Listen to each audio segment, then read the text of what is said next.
Debate a dos. Mesa de análisis desde México y España. Carlos Hernández Plata, psicólogo y pedagogo por la UAM. Adriana Chávez García Rendón, científica de la comunicación por la UAM.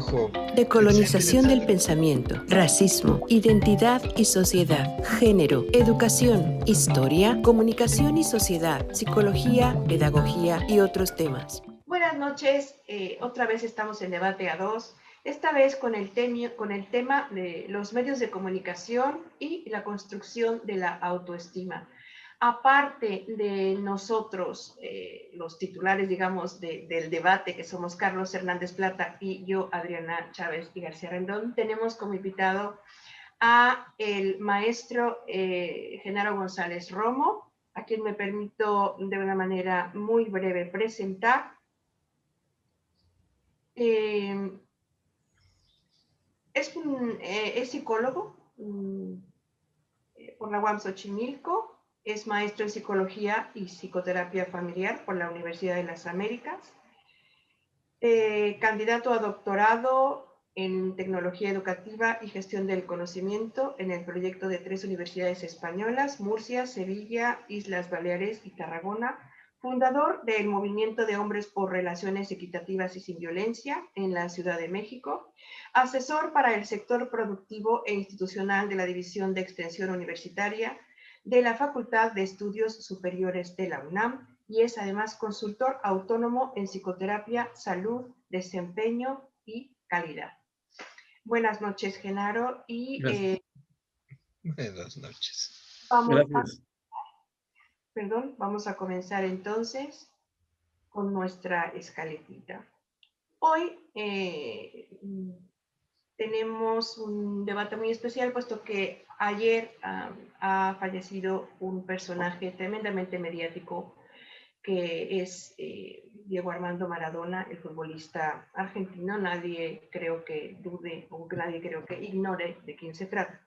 Pero es un ejemplo perfecto para nuestro tema de hoy, puesto que nos permite analizar a través de la etnopsicología la construcción de la autoestima que se hace a través de los medios del pueblo argentino, que nos servirá mucho para centrarnos en este debate. Vamos a comenzar primero con la explicación que le pido a Carlos sobre qué es la autoestima. Carlos, por favor. Bueno, pues hola Adriana, hola Genaro, buenas noches, buenas tardes, también acá. Pues rápidamente, la autoestima es el valor, para decirlo rápidamente, es el valor que nos damos a nosotros mismos. Cómo nos consideramos en relación a lo que somos, al autoconcepto. Bueno, me regreso tantito. El autoconcepto, pues son todas aquellas cosas que nos hacen ser quien somos, las ideas que tenemos sobre nosotros mismos, y la autoestima es cómo las valoramos. Esta autoestima, pues como veremos un poco más adelante, pasa por un proceso de construcción muy largo, desde la primera infancia hasta el último de nuestros días, ¿no? Eso sería así rápidamente para no extendernos. ¿Tú crees que es una autoestima colectiva? Yo creo que la autoestima, bueno, si me puedo ir adelantando un poco, para meter el concepto, el desarrollo de la autoestima, la autoestima se construye en relación al otro, de acuerdo a Lacan. Es decir, nos construimos en oposición a ellos son, yo soy, ¿no? Y también se construye a partir de la mirada que ellos nos devuelven de nosotros mismos. Ellos nos dicen en el espejo de sus ojos, de sus acciones, de sus actitudes, de su acercamiento, nos dicen, tú eres así. Y nos dan o nos quitan valor ante nosotros mismos. Y entonces la autoestima es un fenómeno, bueno, es algo que se construye en sociedad, ¿no? Desde la primera etapa en la familia cercana con la madre, la relación con la madre, y se va extendiendo conforme vamos extendiendo nuestro campo de acción al ir creciendo, ¿no? Se va a la sociedad en la escuela, al grupo de amigos, al grupo de trabajo, etcétera, etcétera, ¿no? A nuestra propia familia y demás. Entonces sí es un fenómeno completamente de origen social, ¿no? Y que no se ve afectado por lo que nos rodea. Carlos, como estamos hablando sobre todo de descolonización, y estamos hablando, estamos empezando con el mestizaje en México, la autoestima, ¿cómo definirías la autoestima del mexicano en términos generales? Sé que es un poco exigente, es un poco torpe la pregunta, pero si hay una construcción social, bueno, pues también me imagino que se puede más o menos diferenciar la autoestima de pueblos como por ejemplo los franceses, la autoestima de los ingleses, la autoestima de los estadounidenses y la de los mexicanos. ¿Es correcta es correcto mi planteamiento? ¿Tiene lugar? Pues podría ser dentro de que precisamente el concepto que tenemos como sociedad de los mexicanos somos, de tal forma, de los intentos de parte del gobierno de generar una identidad, eh, es donde nos dicen, esto es lo que se valora como mexicano, esto es lo que no se valora como mexicano, y es donde nos dan referentes para reconocernos como tales, ¿no? Por ejemplo, el mexicano siempre es amable en todo el mundo. Ese es un concepto que tengo probado porque tuve contacto durante muchos años con gente de otros países, ¿no? De alemanes, suizos alemanes y demás. Y la idea es, ay, los mexicanos son tan cálidos, son tan amables, ¿no? Todo eso, que yo creo que sí entra un poco el concepto. Muchas gracias. Bueno, vamos a pasar a autoestima. Autoestima y género es algo que, en lo que estuve pensando a partir de que nos planteamos este tema en el debate pasado. Hace algunos meses, o quizá no, un año más o menos, estuve leyendo a María Lodones, una, una argentina que trabaja la descolonización también, que planteaba que no era lo mismo, ni mucho menos, ser mujer en la época de la colonia, porque estamos hablando de descolonización y por lo tanto estamos intentando llegar a ofrecer algún tipo de alternativa para poder modificar nuestra autoestima como mexicanos y mexicanas. No era lo mismo, ni mucho menos, ser mujer durante la colonia, una negra, en términos de denominación, como en aquel momento se usaba, esclava, a ser una señora criolla o una señora española, ¿no? La señora española tenía unas responsabilidades que eran la maternidad y la crianza de los hijos, y la educación, el amor, quizá el llevar la casa y la cocina, y tenía tiempo libre, mientras que la esclava era un vientre productor de otros esclavos. No ocurre lo mismo, seguramente no a ese mismo nivel, con las indígenas mexicanas, lo que en aquel momento les llamaban las indias. La India no tenía tiempo libre tampoco, o por lo menos no en general. Ciertamente había clases favorecidas que sobrevivieron a la conquista, porque los españoles tenían que pactar. La manera de controlar era precisamente favorecer en algo a una población que era mayoritaria, y por lo tanto decidieron que durante por lo menos el tiempo en el que se establecían las normas, pues tenían que pactar y mantener las clases, o mantener la nobleza, ¿no? No toda, pero mantenerla. Entonces, sin dar más vueltas, llego a decir, bueno, no es lo mismo, incluso en estos momentos, ser una niña otomí que ser una niña en la Ciudad de México. Y tampoco, ni mucho menos, ser una niña, por muy escuela privada a la que vaya, en la Ciudad de México y ser una niña europea o norteamericana, estadounidense, perdón por el término norteamericano, me chirría muchísimo por razones de geopolítica, no me gusta que América se la apropie, pero bueno, hablando de esto, he revisado quiénes eran las quizá mayores influencias que pueden tener las jovencitas hoy en día, que por cierto están muy adultizadas, exactamente, que tienen una infancia muy peculiar. Esto, pues era una serie de una argentina que vuelve de Madrid hacia Argentina con su familia, se llama Violeta, tiene una peculiar manera de vestir, una peculiar manera de bailar, y bueno, es muy imitada por las jovencitas. Y hay otra serie que se llama Las Monster High, que son como una especie de apología de lo que normalmente se ha considerado como extraño, tienen que ver con el mundo gótico y con las quizá malformaciones o algo así, ¿no? En fin, solamente quería puntualizar que hoy en día una niña otomí debe sentirse fatal, ser horrible, y debe tener la autoestima por los suelos simplemente al ver la televisión, si es que le llegan tanto las Monster High como la Violeta, ¿no? Porque ni baila, ni tiene la ropa, ni se parece físicamente, ni tiene ese entorno mediático televisivo, evidentemente es una recreación ficcional, de privilegio económico que está viendo, ¿no? ¿Cómo crece esa niña Otomi? Estaba pensando en hacer una serie de una niña Otomi que tiene sus aventuras.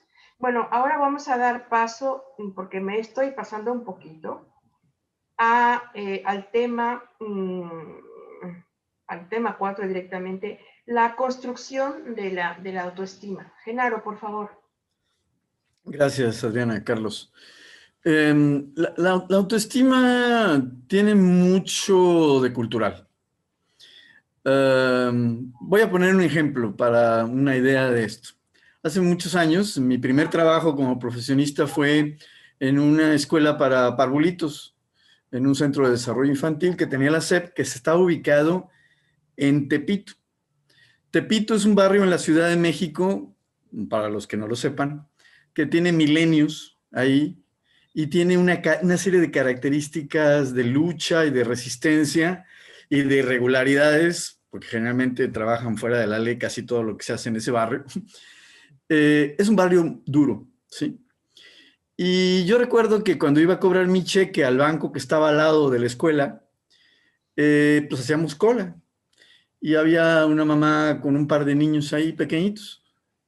Y no dejaba que los niños se alejaran más de 1,5 metros, a pesar de estar dentro de la sucursal, en un lugar relativamente seguro, ¿sí? Y cada vez que los chiquitos se alejaban un poco más, o les hablaba en un tono muy severo, o les plantaba un cate, ¿no? El caso es que los niños tenían como un cordel invisible, donde estaban alejándose y checando el guamazo de la mamá, ¿no? A darles. Dije, va. Después me toca estar en un banco, en una zona de clase muy alta, que es el Pedregal de San Ángel, en el sur de la Ciudad de México, en donde hay casas sorprendentes, ¿sí? Y también me toca ver el fenómeno, pero en esta ocasión son papá y mamá. Y los niños andaban caminando por toda la sucursal, iban y venían y hablaban con los funcionarios, y los padres así, ¿no? Manteniendo constantemente la vigilancia de los chicos, pero sin controlarlos, sin restringirlos, sin limitarlos. Ese cambio, ¿sí? Esa pauta, a mí me sorprendió mucho.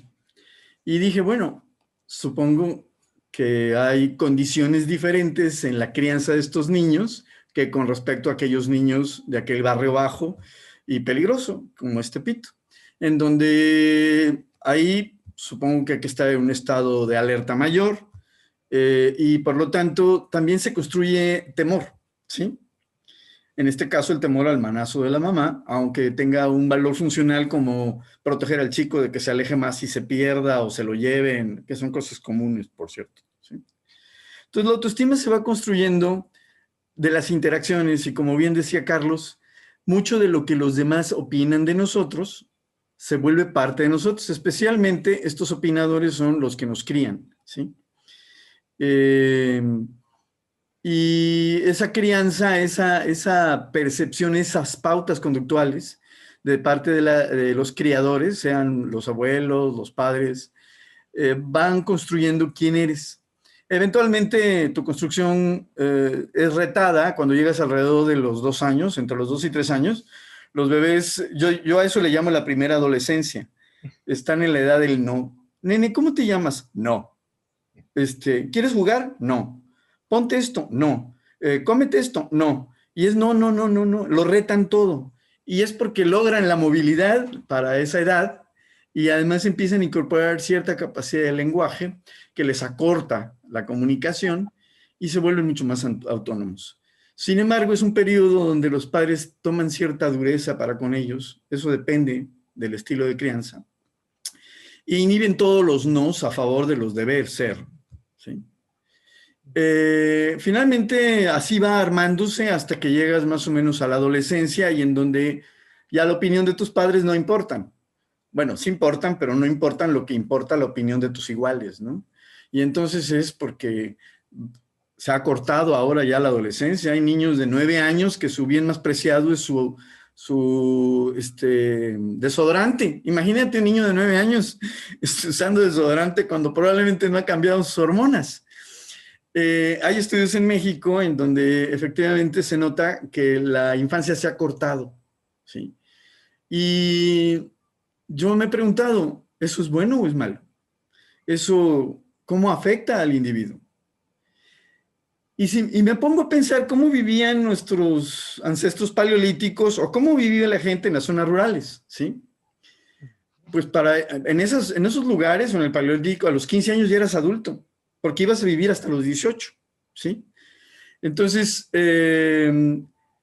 nuestra sociedad todos los días tiene que hacer ajustes acerca de lo que debe y no debe ser el crecimiento y el desarrollo y la construcción del desarrollo del individuo y de su sentido de sí mismo. Lo único que sí sé, y hablando de las identidades colectivas, es que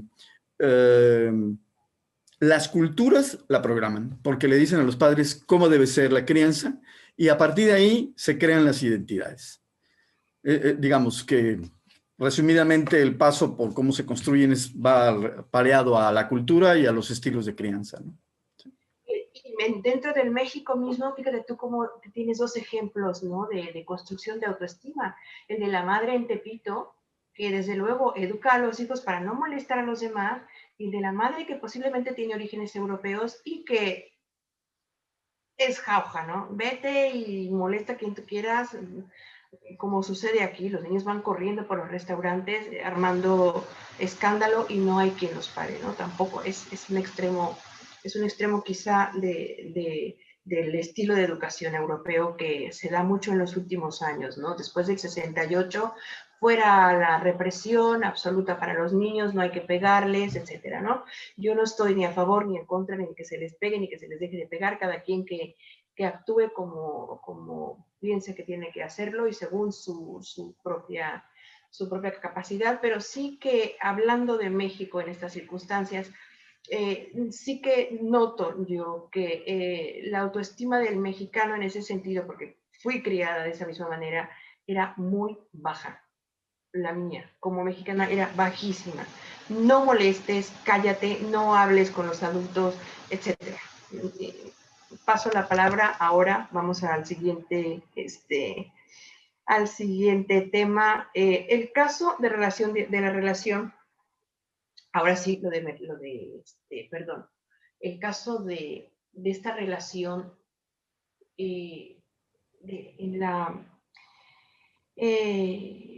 es una relación dialéctica, diría yo, más bien enfrentada, ¿no? Que tiene el pueblo argentino, y lo que estoy diciendo quizás me siguen saliendo, perdón, porque se está grabando, me siguen saliendo alertas sobre lo que está ocurriendo con Maradona. La BBC está cubriendo en directo, ¿no? Y con respecto al mismo caso decía, por una parte, el miedo del argentino a no existir es algo que no me estoy inventando, no me estoy sacando de la manga, es algo que se repite,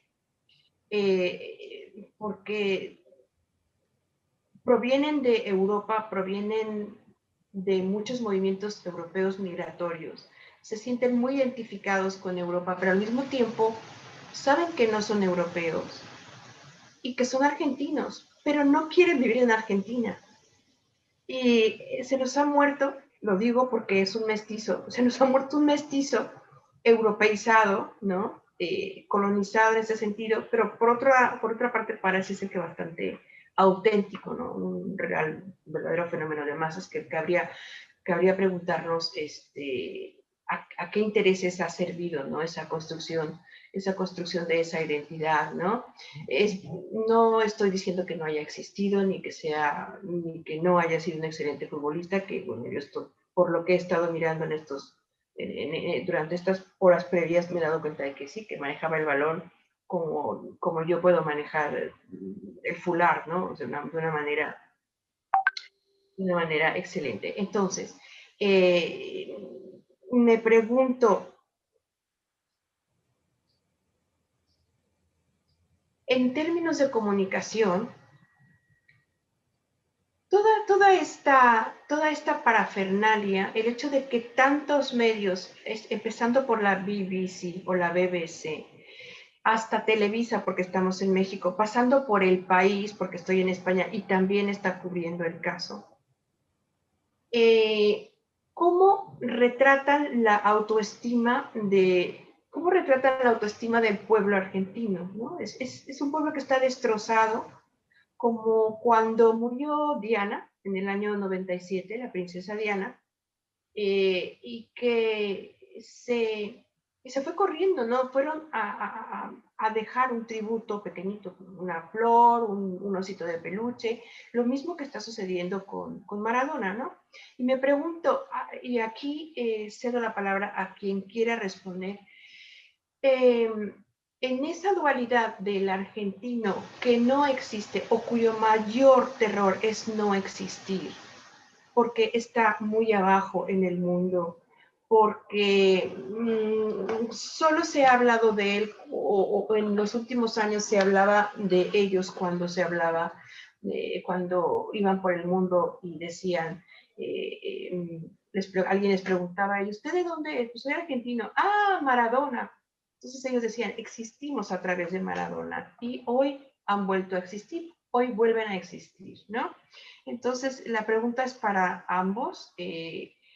¿Cómo se construye a través de los medios de comunicación o qué imagen de la autoestima del argentino se está difundiendo en estos momentos con esta noticia?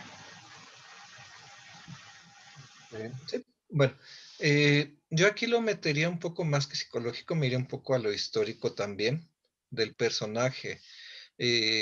Maradona nace en un barrio pobrísimo, que sería aquí una ciudad perdida, una chabola,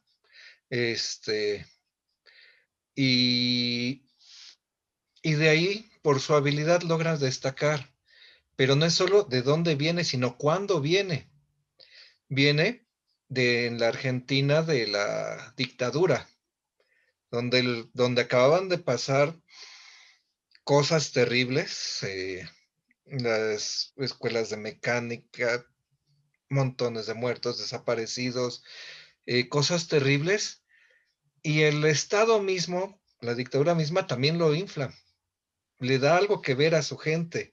Dicen, miren, uno de ustedes, como cualquiera, juega la pelota y les da un enfoque también, así como existía ya el enfoque de Brasil con Pelé, de unos pocos años antes, que se enfocan, todos vamos a ser futbolistas, pues todos vamos a ser futbolistas en Argentina. Eh, y se aprovecha eso para construir una identidad del argentino futbolista apolítico, porque acabaron de una forma u otra con la resistencia en ese momento, aceptado a niveles internacionales, pero que hacia el final de su carrera también se les voltea a las élites que lo encumbraron mediáticamente, ¿no?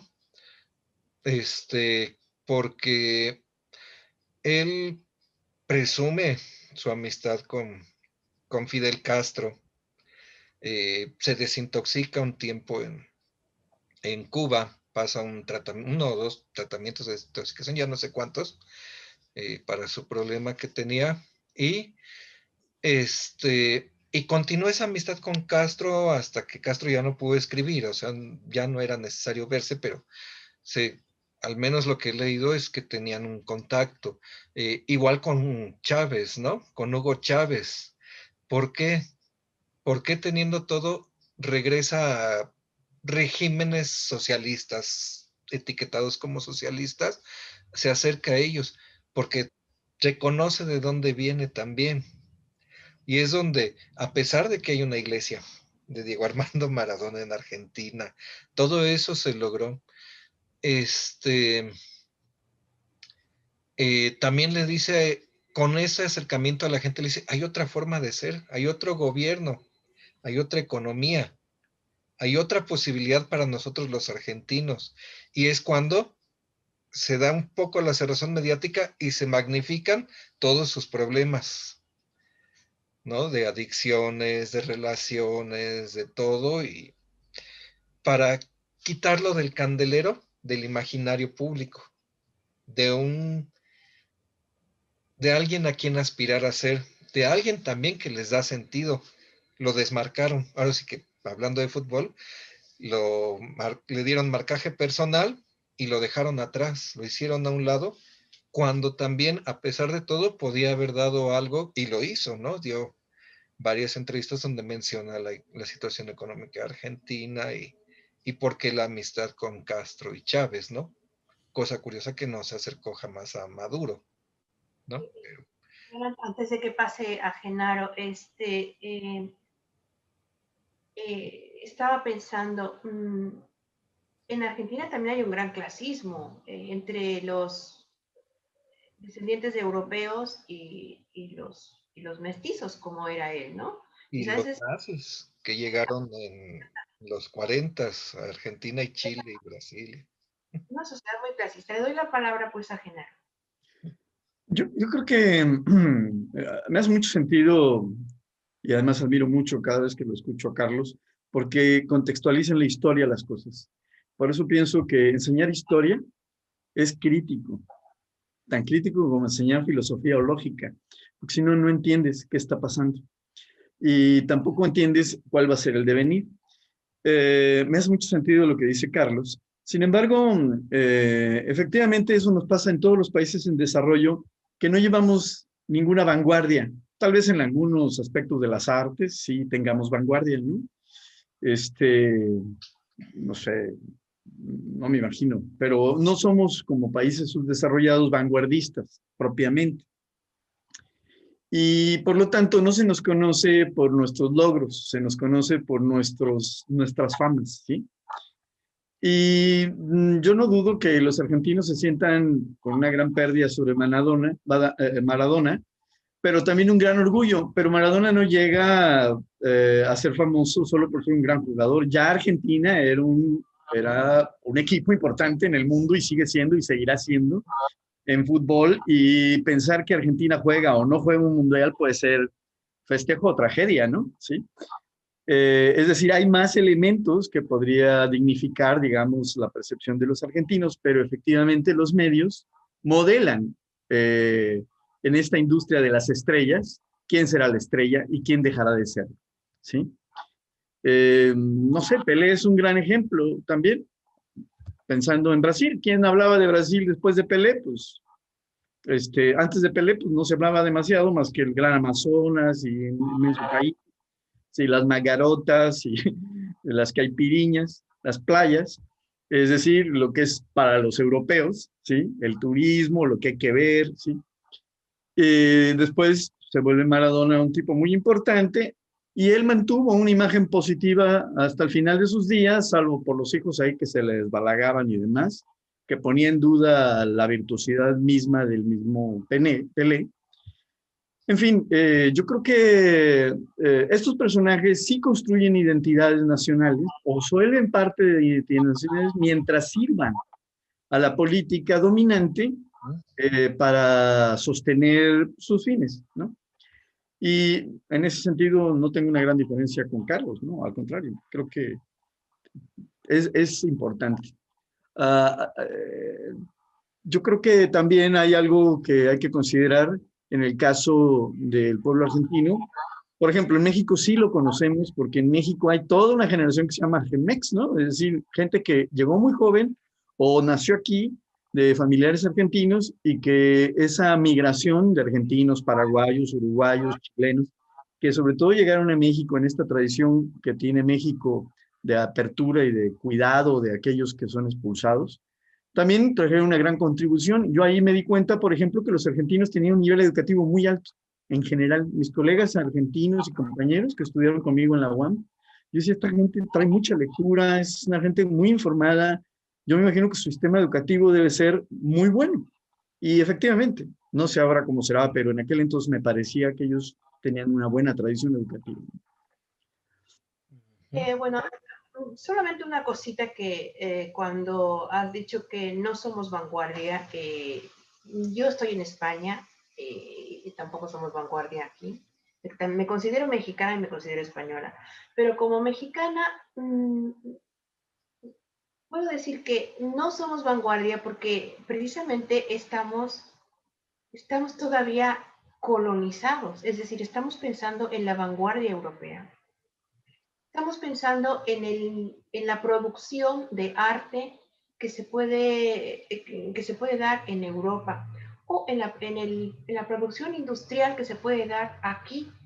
No podemos olvidar que Europa tiene una tradición igual de milenaria que la nuestra, pero que ha tenido una continuidad que en el caso de México se vio fragmentada. Es decir, no sabemos hacia dónde habría llegado aquella sociedad con ese sistema de producción, le vamos a llamar, en donde estaba tan bien vista o era tan valorada la colaboración entre individuos y que todavía sigue dándose en muchos de los pueblos originarios, como les llaman ahora, en cuanto a que los individuos obtienen una gran reputación, cuanto mayor es su capacidad de ayuda, de colaboración en las tareas de construcción, de cosecha cuando alguien está enfermo. En general, se gana autoridad y respeto en cuanto a la colaboración, porque se trata de una sociedad que estaba basada en no solamente el autoconsumo, pero sí que tenía un sistema que no sé cómo denominar, porque precisamente mi educación es eurocentrista y tendemos a comparar con lo que conocemos que es el desarrollo del capitalismo. Entonces, no tengo nombre para decirlo, pero sí que sé que si no somos la vanguardia y si somos criticados constantemente como países subdesarrollados, cosa que también me chirría mucho, es porque precisamente seguimos colonizados. Entonces seguimos pensando en nuestro rasero es el arte en Europa, nuestro rasero es el desarrollo financiero en Europa, nuestro rasero es el desarrollo industrial, científico, tecnológico, de innovación en Europa, ¿no? Es solamente un apunte, no tengo la solución, ni mucho menos, pero creo que es importante subrayarlo, ¿no? ¿Alguien quiere comentar? Adelante, adelante. Yo diría que Europa y Norteamérica, que es europea, dominantemente europea, ¿sí? Pero aquí nos lleva a los medios, ¿sí? Cualquier logro norteamericano se divulga a una velocidad extraordinaria en el mundo, más ahora, ¿sí? Que cualquier cosa que haya pasado en el resto del mundo, por ejemplo. Ahí tienes la vacuna rusa, ¿sí? Una prima mía en un chat dice, bueno, es que está difícil creerle a los rusos. Pues igual que estuvo difícil creerle a los norteamericanos durante 30 años, durante la guerra de Vietnam, igual, igual. Sí, pero como es rusa, pues no ha de ser buena, porque todavía los ven como socialistas, ¿no? ¿Sí? A pesar de que dejaron de serlo y no tienen precisamente una democracia, pero bueno, como las de acá, ¿no? En un marco capitalista sin democracia. Entonces, son los medios los que nos convencen rápidamente del valor que tenemos o que no tenemos a partir de cómo se canta en los medios esos cambios, ¿sí? Y sí sé que hay avances en América, ¿sí? Por ejemplo, en física, tenemos en México físicos de primer orden, ¿sí? En las artes hubo y ha habido movimientos artísticos en la música y en la pintura que han sido, y en la literatura ni se diga, como el realismo mágico, que son latinoamericanos, ¿sí? Y que, bueno, han sido después copiados en otras latitudes. Entonces, los medios nos definen. Y las redes sociales se han vuelto una democratización de la capacidad de comunicarse y una tragedia a la vez. Porque lo que se divulga más, México es el segundo consumidor más alto de noticias falsas en el mundo, después de Turquía. Sí. ¿Sí? Entonces, la gente habla de noticias falsas y además insiste en eso, ¿sí? Y ahí nos lleva al tema de cómo se construyen las creencias y se sustentan. Uh-huh. Y exactamente es donde, como decías, entran los medios y los grupos de poder. Sobre todo que ahorita en México, al cambio de gobierno, estamos viviendo un fenómeno, ¿no? Los medios de poder y el gobierno eran uno hasta el sexenio pasado, y ahora el gobierno queda parte de los medios de comunicación y el grupo de poder que tantos años se ha tenido, ¿no? Y entonces muchos logros que se han hecho, por ejemplo, la semana pasada no recuerdo a qué diseñadora de modas europea se demandó y se ganó por plagiar diseños de aquí de México para la ropa, pero plagiar. O sea, hicieron gabanes idénticos a los que vieron aquí y así. Y pidió disculpas y todo, y dicen, están deteniendo la producción, los medios de aquí, ¿no? Los medios nacionales dicen, como si están dando a conocer y no se reconoce que dan a conocer lo que hacen nuestras indígenas. Pues sí, pero se los robaron. Y en una ropa que cuesta miles de dólares, vendida ya, y aquí a la señora va uno, se la compra, me da 500, 100 y deje, ¿no? Y ya es mucho, ¿no? Y se le mal paga. Y lo mismo ha sucedido ahora que se habla ante el G20 y se dice que la vacuna tiene que darse a todos y tiene que lograrse que sea libre, ¿no? Para que todo el mundo pueda ser vacunado y darle preferencia, etcétera, etcétera. Lo que ha dicho aquí el gobierno lo dijo en el G20 y enseguida se opone a las políticas del G20, ¿no? Enseguida se habla en negativo de algo que propios países europeos, incluso el gobierno de Angela Merkel, que ha reconocido que es necesario hacer, ¿no? Al final de cuentas, pero se ve negativo aquí. ¿Por qué? Porque es contra los intereses del grupo de poder económico. Bueno, vamos a pasar a la construcción de la autoestima en la familia. Voy a comenzar con una anécdota, porque estamos en familia realmente. Voy a comenzar con una anécdota. Mi abuela me llamaba su prieta linda. Cuando yo llegué a España, no creo que creo que se los he comentado a Carlos y a Maricruz. Cuando yo llegué a España, yo no encontraba exactamente la razón por la cual la ropa que yo veía en un escaparate me la ponía y no me quedaba bien. No lo podía comprender. Tampoco entendía por qué, pues una tontería como pueden ser los lentes para el sol, pues tampoco me quedaban bien. Los sombreros me nadaban. Llegué a la conclusión de que tenía una cabeza pequeña. Dije, bueno, pues es verdad, tengo una cabeza pequeña, es por eso.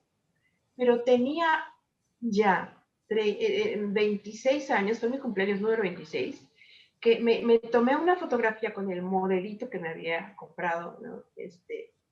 Y veo que comparándola con la foto, mis piernas se abrían hacia arriba para redondearse en la cadera.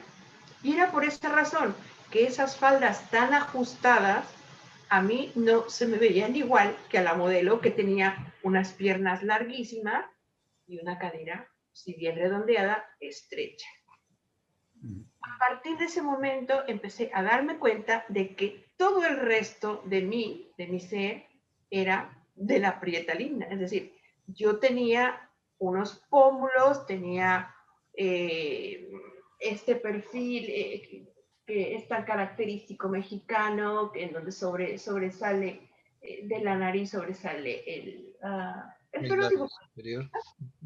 Sí. Pero es que pasaron 26 años y tuve que venir a España para darme cuenta de que yo en algo era diferente, pero no lo notaba, porque en casa, si bien me dijeron, a ti te convendría bien peinarte hacia atrás, porque es que tú tienes una cara muy mexicana, pero había mensajes contradictorios, había mensajes del tipo, no comas puro chile y tortillas porque pareces una india. O Adi, no te peines con trenzas porque pareces una india bajada del cerro a tamborazos. Entonces, ¿cómo se leen esos dos mensajes contradictorios, no? ¿Cómo era mi autoestima cuando yo llegué aquí? Yo soy muy fea. ¿Por qué? Porque me parezco a una indígena. Y en México, todo el que se parece a un indígena es terriblemente feo. Entonces, claro, yo tenía una autoestima no solamente por lo físico, por otras razones también, es decir, yo nunca iba a ser, nunca iba a tener lo que tenía una europea, ¿no? Esa soltura, esa soltura es en el andar por el mundo que se adquiere ya con la edad y después de muchos años de vivir, pero que en aquel momento no me enseñaron y que le estaban enseñando a los niños en el banco de Polanco o del Pedregal de San Ángel, ¿no?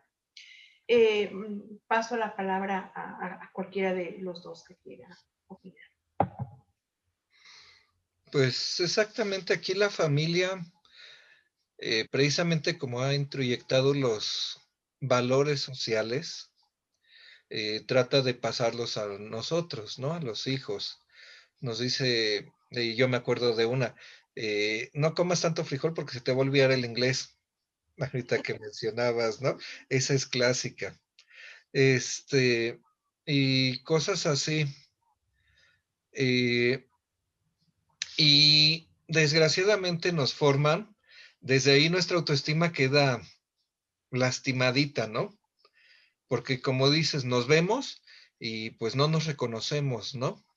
Es que del hombre debe ser, la mujer debe ser tal, características físicas, nos dice la familia, la sociedad, todos. Y nos vemos y no somos, ¿no? Y puede llegar al grado que dejamos de vernos. Esto lo mencionábamos la vez pasada, es un tipo de locura, ¿no? Llega a esquizofrenia casi, el que la gente se ve en el espejo y jura que es ario, ¿no? Cuando es mexicana. Somos mexicanos, ¿no? Pero uno jura que es ario, que el pelo, que todo. Incluso lo más curioso, ayer justamente que mencionabas lo del pelo, leí de pasada un artículo rápido de los que aparecen así en internet, que es los mexicanos, ¿qué pasa con los mexicanos y la frente descubierta? Es una forma de peinarnos que no lo había notado hasta eso, ¿no? El peinado americano, el europeo acaba cayendo ligeramente aquí, o le dejan un sígueme, o el flequillo, ¿no? En el peinado, nosotros no lo hacemos, y vámonos, ¿no? Nos lo echamos para atrás, hombres y mujeres. Y ese es un detalle que es cultural, pero que a la vez se dice, es que ese peinado no está bonito, ¿no? Sobre todo a las mujeres, y las peinan en la europea, para los 15 años, para la boda, para etcétera, etcétera, ¿no?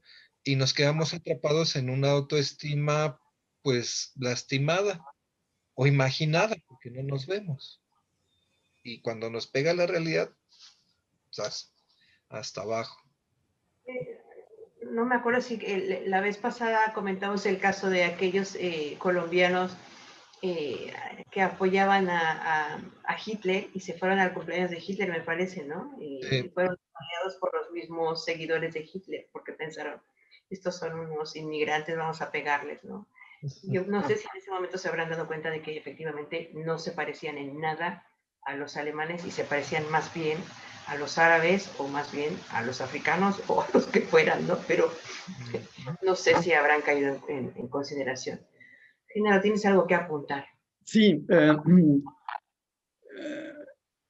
yo recuerdo por qué me decidí a estudiar terapia familiar. Yo era psicólogo en una guardería, una escuela para parvulitos, en la Secretaría de Educación Pública, y empecé a notar que, pues, por más que hiciéramos nosotros, tenía más poder la madre y el padre, o la tía o la abuela, que nosotros mismos, ¿no?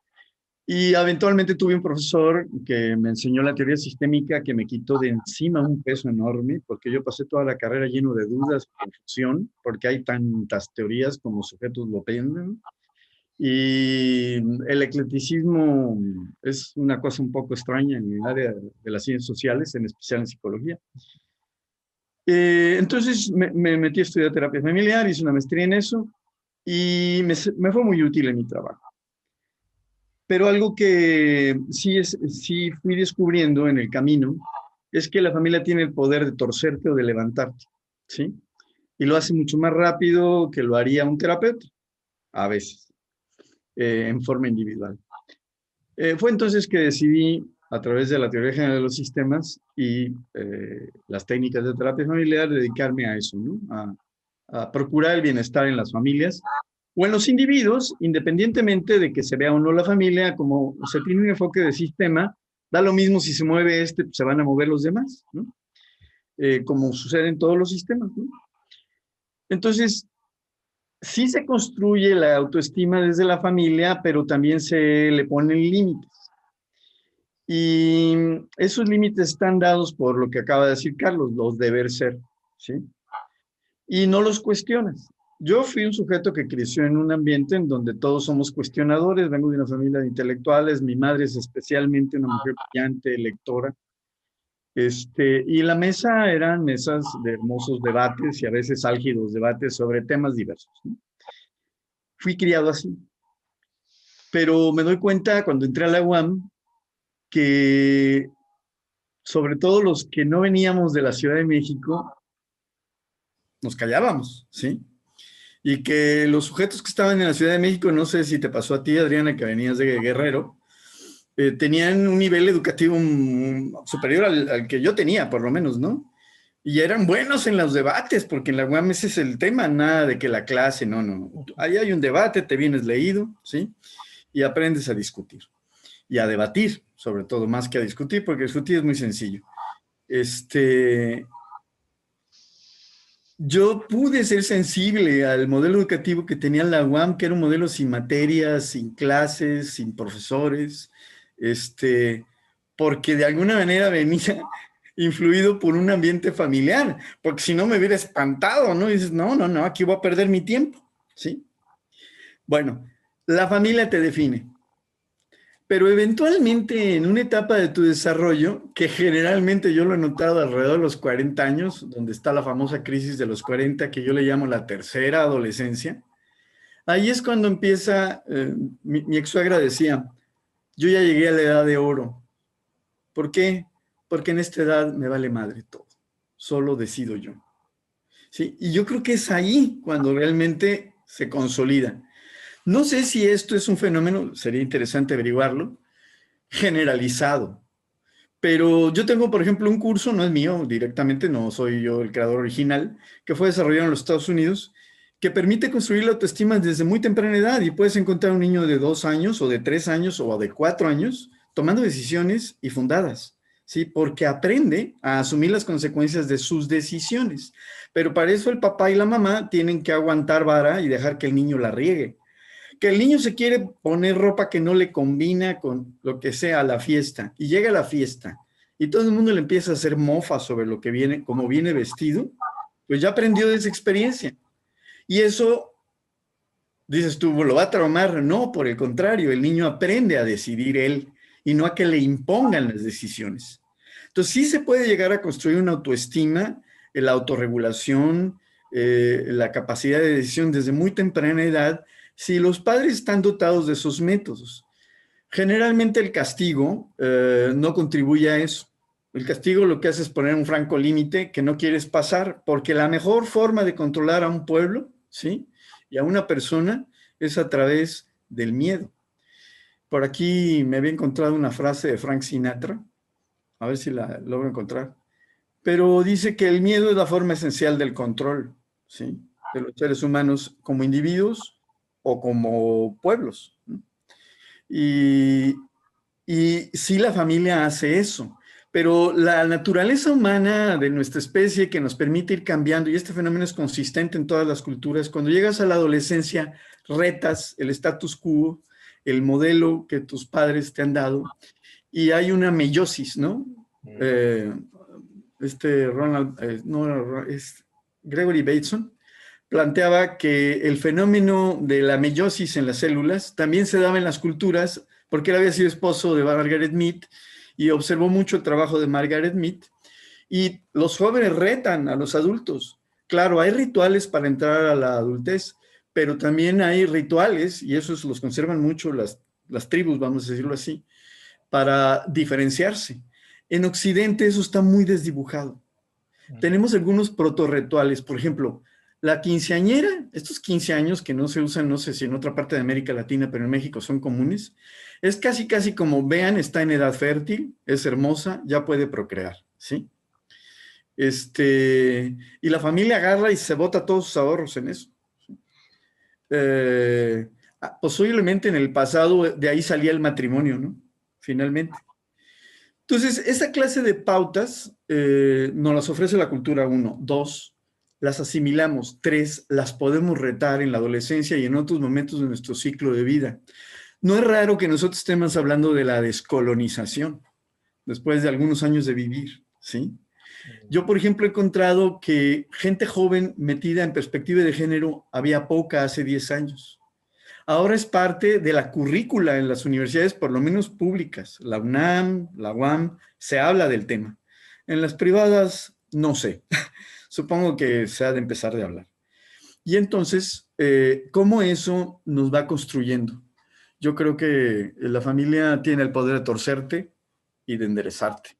Pero esa enderezada tiene que estar fundada en principios que tengan que ver con el derecho, la genuina naturaleza. Hay derechos naturales que no se pueden debatir ni discutir, ¿sí? Son porque son, como vivir, tomar agua, alimentarte, ¿sí? Y cuando construyamos una sociedad de derechos que no una de leyes, porque a los fascismos les encantan las leyes, ¿sí? En México hay un movimiento muy fuerte que se llama Frena, que son muy legalistas, para todo demandan, ¿sí? Aman la ley, pero la amaban también los nazis. Es que además es una ley que está fundada en el derecho romano. Fíjate, entonces tendrá algo que ver los romanos con nosotros. Claro. Bueno, Juárez es un indígena europeizado tanto que al darle a México una estructura legal, constitucional y legal de igualdad para todos, le quitó un montón de protecciones a los indígenas, ¿sí? Eso lo comentaba el otro día.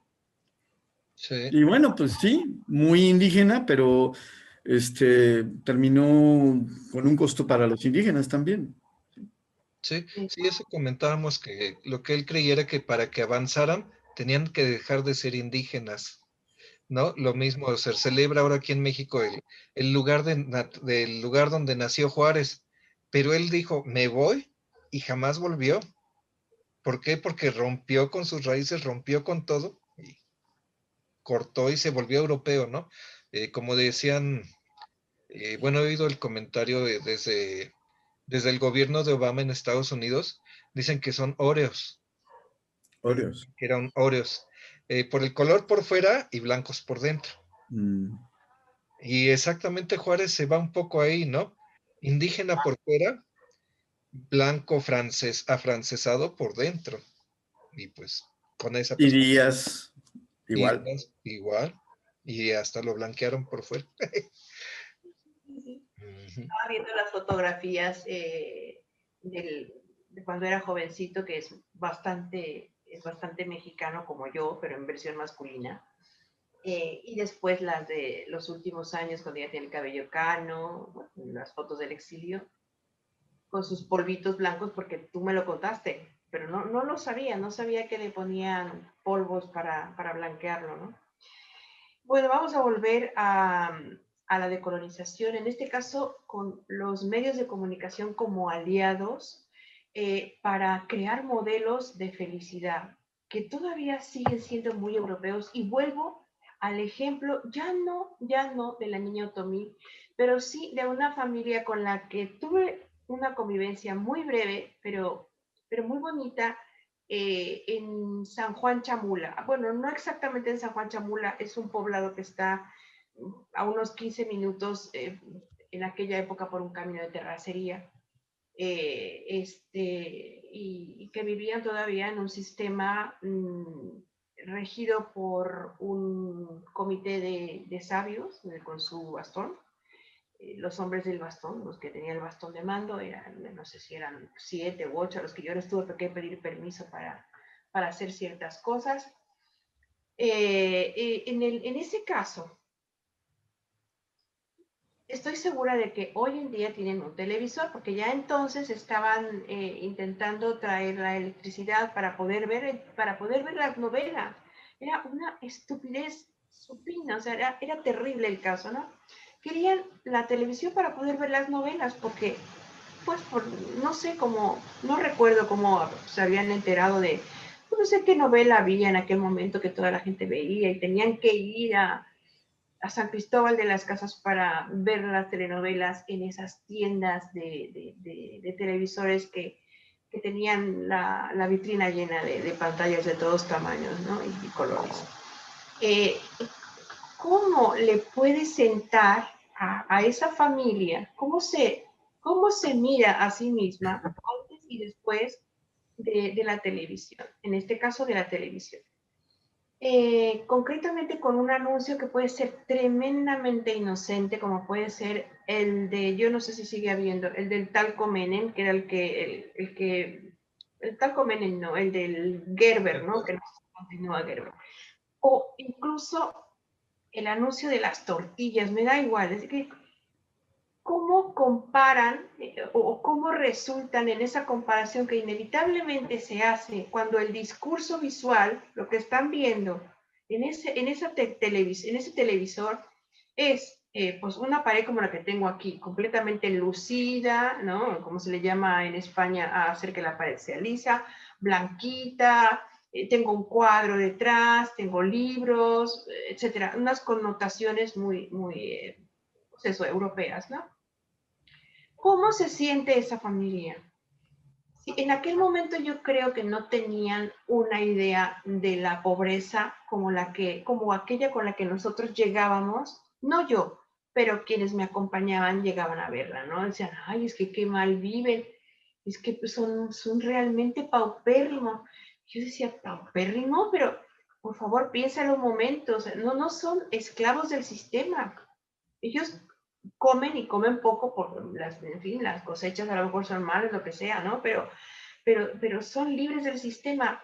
No van a vivir mejor si se integran en la cultura simplemente porque no son capitalistas, no se han formado como capitalistas. El hombre más rico, que fue el que finalmente me imagino que llevó la electricidad y los televisores, era el dueño de la Pepsi Cola, porque utilizaban el refresco Pepsi Cola para los rituales en San Juan Chamula. Era alucinante ver las chapitas, no me acuerdo cuáles, corcholatas, como se le llaman en México, tapizando los suelos del cementerio de lo que dejaban. Y dentro de los templos también se podían ver residuos de las corcholatas, ¿no? Una bebida que tenía un estatus para, me imagino, utilizarla en sus rituales, ¿no? Una bebida de estatus para utilizarla en sus rituales. Entonces, en los medios de comunicación que Ya en el debate pasado les decía, el mexicano no existe, el mestizo no existe. Y parafraseando aquella valga la redundancia, frase que circuló por el mundo, que no era exactamente así de Lacan. La mujer no existe y cuando existe está loca. Refiriéndose a que, bueno, en fin, el mundo está hecho a imagen y semejanza de los hombres. Y por lo tanto, cuando las mujeres llegan a tener una existencia similar en derechos, pues están viviendo una vida que está construida para ser masculinas, ¿no? Y de hecho podemos ver que muchas de las mujeres en el poder se masculinizan y viven esa esquizofrenia que también se vive en el caso de estas casas que se trasladan con toda la familia de un pequeño poblado hermoso, luminoso, donde hay colaboración entre la gente. También puede haber reyertas, se pueden matar por quítame estas pajas, ¿no? Pero cuando emigran al capitalismo, me da igual a la ciudad o a un pueblo mayor, cuando emigran al capitalismo y se convierten, no sé si se continúa utilizando el término en lumpelinato, eh, ¿qué esquizofrenia viven también, no? Esto con referencia a los medios de comunicación y la construcción de la autoestima. Por último, recordar que la publicidad era, sobre todo durante los años 50 y 60, la herramienta la mayor herramienta de reproducción del sistema capitalista, ¿no?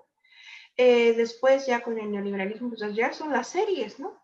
Ya ni somos capitalistas, ni tampoco solamente la publicidad, ¿no? Nos vamos acercando poco a poco a un tema muy sabroso, así que ya os paso la palabra por si tienen algo que comentar al respecto.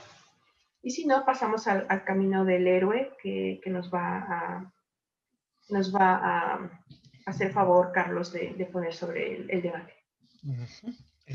Bueno, si no hay nada más, continúo. Bueno, el camino del héroe, déjenme lo abro, pero no es que se me movió ¿qué está? A ver, ya. Bueno, Joseph Campbell es un psicoanalista que escribió un libro que se llama El héroe de las mil caras, el psicoanálisis del mito. Se pone a analizar historias desde el punto de vista del psicoanálisis, buscando qué representa eso, qué quieren enseñar, qué nos dan. Y nos dan el camino del personaje principal, del héroe, el cual pasa por distintas etapas para llegar a la meta anhelada, ¿no? Al fin máximo de su aventura. Esas etapas, pues, son la partida cuando inicia su viaje, la iniciación cuando recibe pruebas y cuando enfrenta pruebas y las logra pasar y aprende y adquiere habilidades, el regreso, que es la tercera parte, pasa la iniciación, pasa las pruebas, llega y se acaba la aventura y el regreso. ¿Qué pasa con nuestros personajes después del regreso? ¿Y qué tiene que ver con nuestro tema? Pues que a final de cuentas todos, los medios, la familia, todos nos dicen, tu vida tiene que seguir el camino. Este es el camino del héroe. Esto es lo que tú debes ser, ¿no? Vas a recibir iniciaciones, vas a encontrar un maestro que te guíe, ¿no? Nos lo da, la sociedad replica lo que las historias contaban, ¿no? El Merlín, la Dama del Lago, todos se transforman en los maestros de parvulario, los maestros de básica, los maestros de media, se va transformando, ¿no? Somos los que les damos herramientas, los hacemos enfrentar pruebas, la sociedad les enfrenta pruebas, eh, y se supone que tienen que seguir un camino ya escrito. Eso es lo que encontró Joseph Campbell en el héroe de las mil caras, en el camino del héroe. que todas las historias siguen el mismo, no importa si se escribieron en Mesopotamia o es El Señor de los Anillos, ¿no? Si es la epopeya de Gilgamesh o la Guerra de las Galaxias, vamos a esos, tienen todas la misma base, ¿no? El mismo seguir. Y nosotros también tenemos el camino ya trazado. Vas a estudiar, ya que estudiaste, pues acabando tus estudios ya tienes que tener una pareja, ya vas a acabar tus estudios, te tienes que casar, ya te casaste, tienes que tener hijos, perdón, ya tuviste hijos, tienes que, tal, hasta lograr el santo grial que es retirarte y morirte, ¿no? Y ya, eso es a lo que se va. Y es lo que los medios replican junto con la sociedad, ¿no? Pero nos quitan la capacidad de decisión que tiene el héroe. Mencionaba hace rato, Genaro, la historia del, del pequeño que se pone la ropa que quiere para ir a la fiesta. El camino del héroe sería decir, sí, se burlan y no me interesa, yo voy a seguir yendo a las fiestas. Igual aquí en la escuela tuvimos un niño, bueno, mi esposa da educación preescolar, yo doy primaria, eh, pero hubo un niño que quería su fiesta de 5 cosas distintas. Datos de Toy Story, de Dora, de distintos personajes que le gustaban, de Spider-Man, de todos, pero todo junto, de un jalón, y la fiesta va a ser de todo. Y sus papás dijeron, órale, toma, y vamos a comprar esto de este personaje, esto del otro, esto de acá, y tu disfraz de carne, chile y mole, vámonos. Este, eh, y el poder separar ante la sociedad y decir la fuerza de, pues sí, ustedes dirán, pero yo me voy a seguir yendo de lo que yo quiera a la fiesta, ¿no? Todo eso es la parte que nos cuartan la misma sociedad, la familia, la sociedad, los medios. No hay decisión, nos atrevemos a decidir y, y a veces la familia nos expulsa, ¿no? Nos dice, ¿cómo te atreviste a hacer eso? Ya no tengo hijo, ya no tengo hija, ¿no? Y se acabó. ¿Cómo rompiste con lo que debía de ser del molde? Y eso, pues, para nuestra autoestima la deja, yo creo que siempre incompleta, porque si nos adaptamos y nos quedamos en el molde y no nos creamos un espacio personal para ser nosotros dentro de todas las caras que desarrollamos ante la sociedad, no mantenemos la propia, pues no nos vamos a realizar, ¿no? Y siempre vamos a vernos disminuidos en lo que pudimos o quisimos haber hecho, ¿no? Esto me recuerda en comunicación, bueno, más que en comunicación, en literatura, a Todorov que decía, bueno, todas las historias en literatura o en cine cuentan exactamente la misma historia, que es la oposición del deseo del hombre y su destino, ¿no? Que es prácticamente lo que acabas de decir. Y Todorov decía, bueno, pues está el héroe, están los ayudantes del héroe, está el villano, y solamente me falta algo que me parece muy importante, es el camino de la heroína, ¿no? En estos momentos, el camino de la heroína. No el camino de la heroína en términos de pincharse heroína, ¿no? Sino el camino de las mujeres heroínas, ¿no?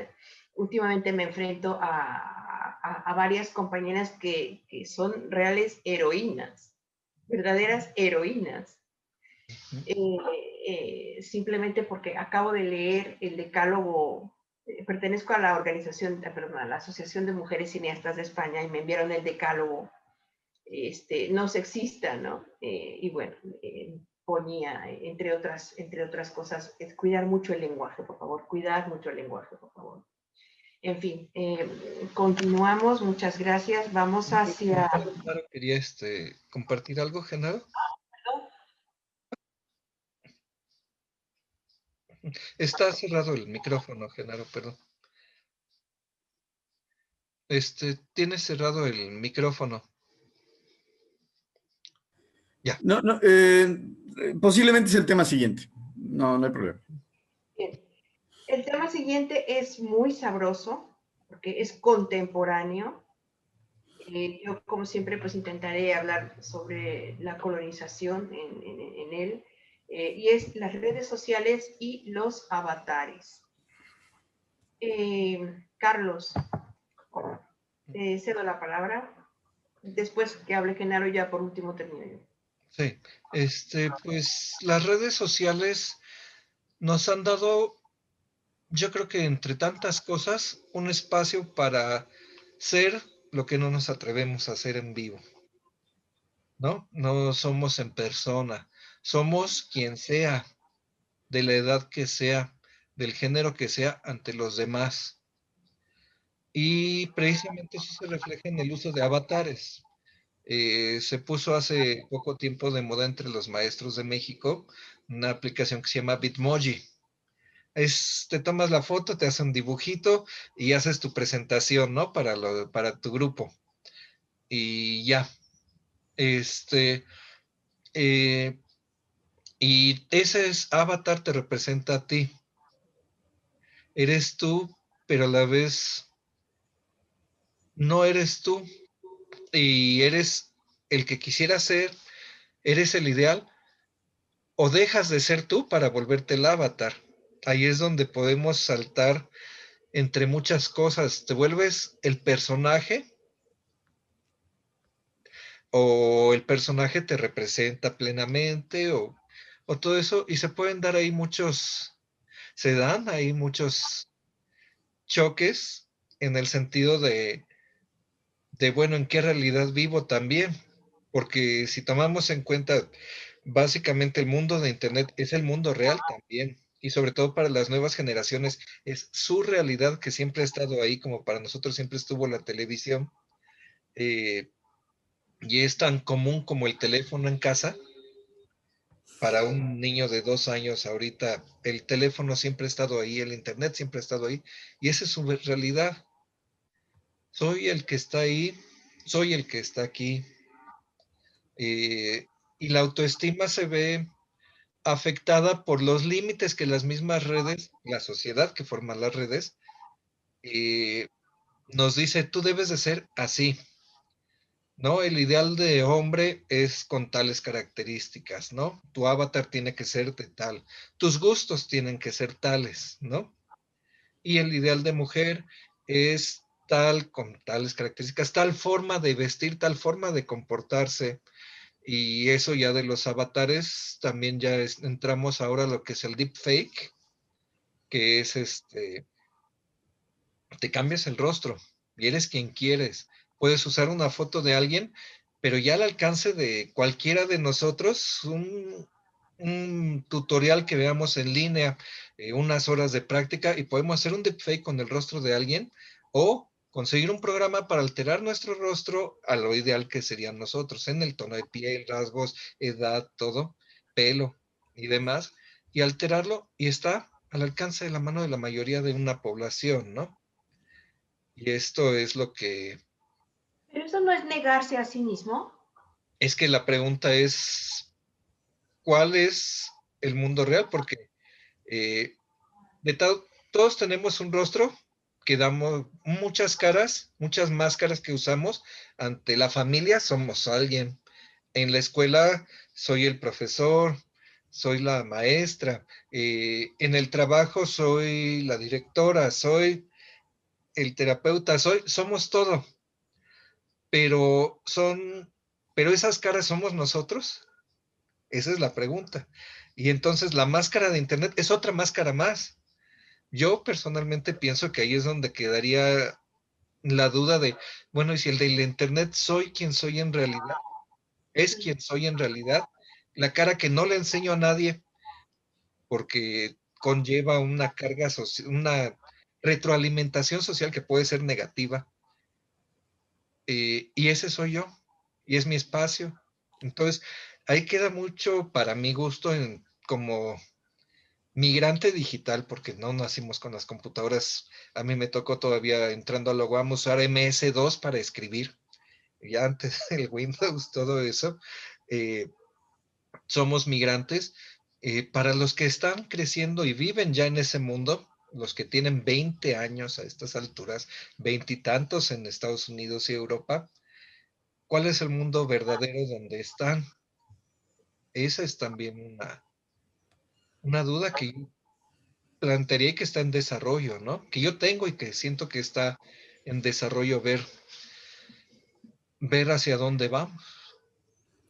Estás cuestionándome el mundo matérico, ¿no? No, el mundo de las relaciones, porque uno establece relaciones sociales en línea, igual que en el mundo físico. Sí, Genaro, adelante. Hay que ver cómo funcionan las redes sociales para quienes crearon las redes sociales. Facebook, por ejemplo, que es una de las más influyentes en Occidente, está enfocada a que te quedes ahí. Si tú quieres poner un enlace exterior, te lo complica un poco. Si es un enlace a un contenido que se encuentra en Facebook, es muy sencillo, ¿sí? Y ahora la interfase ha cambiado muchísimo, ¿no? Ya metes videos, tenemos conferencias, bla, bla, bla, ¿no? Las redes sociales lo que están buscando es que tú no te muevas de ahí, porque entre menos te muevas, mejor pueden colocar la publicidad, que es su negocio. O vender tus datos, ¿no? Ah, no, pues este prefiere ver fotos en Instagram de este tipo y es increíble porque si te gustan las mujeres rubias, ¿sí? Te aparecen muchas mujeres rubias en Instagram, ¿no? ¿Sí?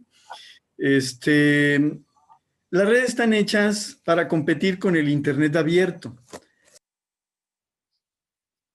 Se cerró el micrófono, Genaro. Fue un accidente. Fue un accidente. Ese principio de que no se muevan de mi red, Facebook o el que sea, lo que hace es que se vuelven micromundos, pero enormemente influyentes.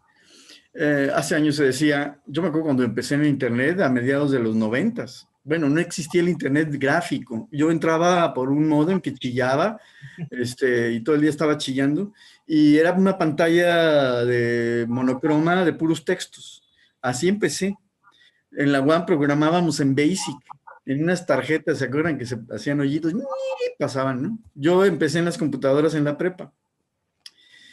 Bueno, pues es interesante cómo las redes sociales lo que hacen es brindar una comunidad enorme de opinadores. Algunos con opiniones fundadas y otros sin fundamento.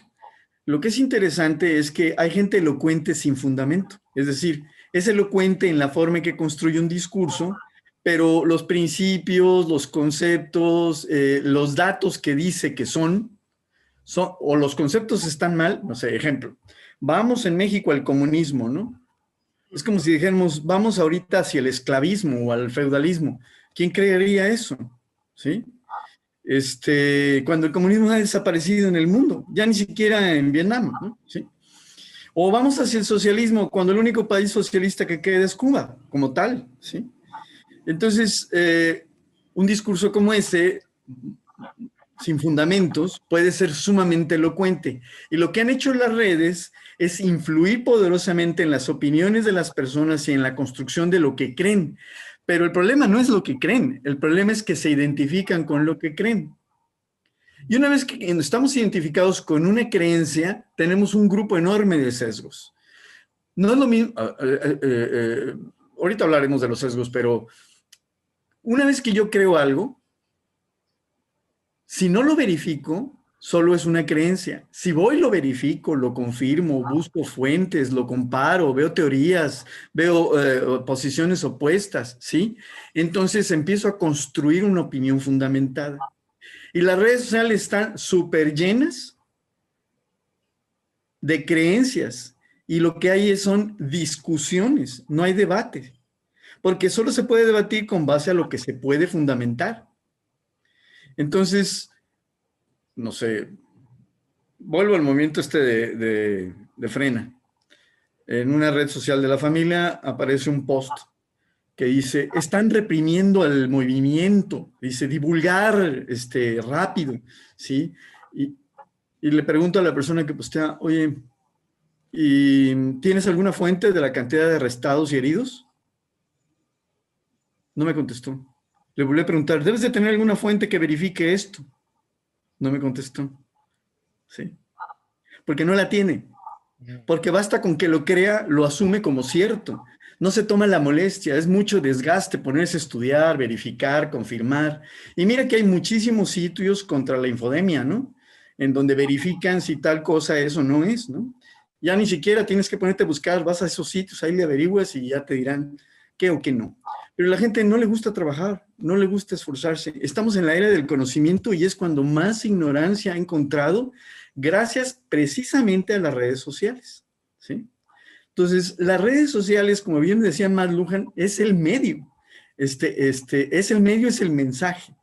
Entonces, tú publicas algo y hay un montón de gente que cree lo contrario y vienen los ataques, ¿no? Pero la pregunta es, ¿cuándo vienen los fundamentos? ¿Cuándo vienen los argumentos? ¿Cuándo fue la última vez? Hay un video por ahí que a lo mejor vale la pena compartir, de un TED en Málaga, de una mujer que habla sobre esto y dice que pues, las ciencias mercadológicas se han aprovechado de las redes sociales más que ninguna. Y hoy en día, todos los negocios que no tienen un gestor de redes no pueden colocar sus productos, porque hay que canturrear el producto en las redes. Bueno, en la política hay por ahí una declaratoria que leí en la BBC de una mujer que renuncia a Facebook avergonzada, apenada, triste y enojada, porque contribuyó hasta que hubiera muertos, ¿sí? Y que se impusieron regímenes en distintas partes del mundo, porque eso es lo que hace Facebook, te vende la estrategia que tú quieres para lograr que se inclinen votos o que se vaya contra algún movimiento social o contra un grupo social, ¿no? Las mujeres, por ejemplo, y sus luchas por los derechos, los ancianos, los niños, las etnias. Las redes sociales se han vuelto el Internet. Y a pesar de que vivimos en la era de la información, hoy en día, yo me acuerdo cuando yo empecé, encontré en Europa Oriental un sistema para rastrear, con inteligencia artificial, para rastrear movimientos en interacciones a través de video y decodificar esos movimientos y hacer investigación de interacciones sociales, ¿sí? No lo he vuelto a encontrar porque, oye, así. ¿Me lo puedes explicar otra vez? Que no he comprendido muy bien lo que te encontraste. Yo buscaba algo que me permitiera investigar interacciones sociales a través de video. O sea, grabar un video y una película, lo que sea, y que decodificara. Y en Europa Oriental, en una universidad que no puedo recordar, pues eso fue en los 90s, había esa metodología, pero no era la única, había otras 3 más. Hoy en día quieres encontrar eso y no lo encuentras, porque es un océano de esta profundidad del Internet. Todo es basura. Para que llegues a un filón de información válida, interesante y útil, si no estás metido en las redes académicas, por ejemplo, o de periodistas, de medios independientes y confiables, no te enteras, ¿sí? No te enteras. Entonces las redes se han vuelto un daño y divide a las familias, divide a los amigos, porque entonces empiezan las posiciones y desde las posiciones solo están en juego las creencias. Porque cuando están en juego los argumentos, las posiciones pueden cambiar y hay aprendizaje. Y algo que aprendimos nosotros en la UAM es a debatir con base a fundamentos. Y voy a recordar algo que me pasó a mí en la carrera. Nos habían dado dos lecturas, los estructuralistas y los funcionalistas. Y yo tenía un compañero argentino que era un estructuralista rajatabla, era uno de los individuos que más sabía de Piaget en México. Era un sujeto capaz de, con proposiciones lógicas, observar las interacciones de los niños, igual que lo hacía Piaget. Tú has de acordarte de él, el Che. ¿Sí? Bueno, pues nos divide la coordinadora del grupo, dice, a ver, de aquí para acá, funcionalismo, y de aquí para acá, estructuralismo. Y de este lado estábamos el Che, estaba yo y estábamos otros compañeros. Y empieza el debate. Entonces, uno de los que le tocaba defender el funcionalismo da un manotazo en la mesa y dice, basta de esta simulación, dice. Yo no puedo defender una teoría hegemónica y dominante, ¿sí? Bueno, los funcionalistas vienen de Estados Unidos casi todos, ¿no? ¿Sí? y agarra el Che, que era, como buen argentino, no era precisamente, y buen europeo, muy amable, ¿sí? Agarra y avienta el cigarrillo sobre la taza del tipo y le dice, deja de hacerte pendejo, como dicen aquí, ¿sí? Lo único que estás diciendo es que no leíste y no estás entendiendo, ¿sí? Veme a mí, que soy funcionalista de corazón, defendiendo lo que leí. Ponte a leer y no estés entorpeciendo la clase. El tipo se cayó. Eso es lo que pasaba en la UAM. Es decir, un sujeto que no iba a defender el funcionalismo por propio, lo defiende porque lo comprende, ¿sí? Porque entiende los fundamentos que están tratando de sostener y a partir de ahí argumenta. Esa es una diferencia que debería ser esencial en la educación superior y en todos los niveles, pero especialmente en la superior. Bueno, no pasa. Y las redes sociales lo que ha hecho es divulgar falsedades, divulgar lógicas sofistas, ¿sí? Y cometer errores. Y los pueblos nunca han estado tan dominados y controlados como hoy, en buena parte por lo que corre y circula en las redes sociales y porque es muy cómodo no investigar. Hoy es más fácil y cómodo que nunca. No tenemos ninguna justificación para elegir la ignorancia voluntaria, que es lo que la mercadotecnia ha aprovechado en los últimos 10 años o 15 años, ¿sí? Para meter sus productos o sus ideas políticas o dirigir los votantes. Sí, y sobre todo estar conscientes de en manos de quién están todas las redes, ¿no? De lo que decías me recordaste, así como Facebook está Google. Hace uno una búsqueda de algo de gobierno de aquí en México. Yo, por ejemplo, buscando comunicados de la SEP para ahorita, para estas fechas de calificaciones, todo lo que sale primero es Televisa, Milenio, todo eso. La página de la SEP aparece hasta la segunda de Google, donde nunca nadie busca. Aunque uno ponga comunicado, calificaciones, SEP, noviembre 2020, pues no, toda la primera plana son noticieros. ¿Y por qué si uno está buscando ya por palabra de SEP, no? Pues no, puro noticiero. ¿Por qué? Porque hay un pago de por medio o un acuerdo de por medio para eso, a pesar de que ante la cara ante el gobierno, Google tiene un acuerdo con el gobierno y todos tenemos plataforma, ¿no? Todos los maestros de gobierno tienen Google, ¿cómo se llama? El Room. Classroom. Classroom, pero no tienen es el nivel pagado de Google, se le dio gratis a todos los maestros de gobierno de México. Ese es el acuerdo, es Enterprise, algo así. Tienen acceso ilimitado, almacenamiento ilimitado, Google Meet, bueno, ahorita todo el mundo lo tenemos ilimitado por cuestiones de la pandemia, pero todo, de un lado juegan con el gobierno y del otro lado pagado contra él, ¿no? Y entonces queda uno en medio y si no se ponen a investigar, como hace la mayoría de la gente porque no quiere, se queda atrapado en esa burbuja que nos crean. El Facebook, Google nos crea la burbuja de relaciones semejantes, porque si uno abre una noticia de frena contra el gobierno, todas las noticias van a ser de frena contra el gobierno y se va quedando uno atrapado en esa burbuja. Y cuando uno busque por qué se levantó el plantón, no va a aparecer en ese grupo. Tienes que salirte de la plataforma completamente a buscar que fue porque metieron gente de malas mañas, ya no aguantaban, se robaron el dinero, etcétera, etcétera, y se fueron, ¿no?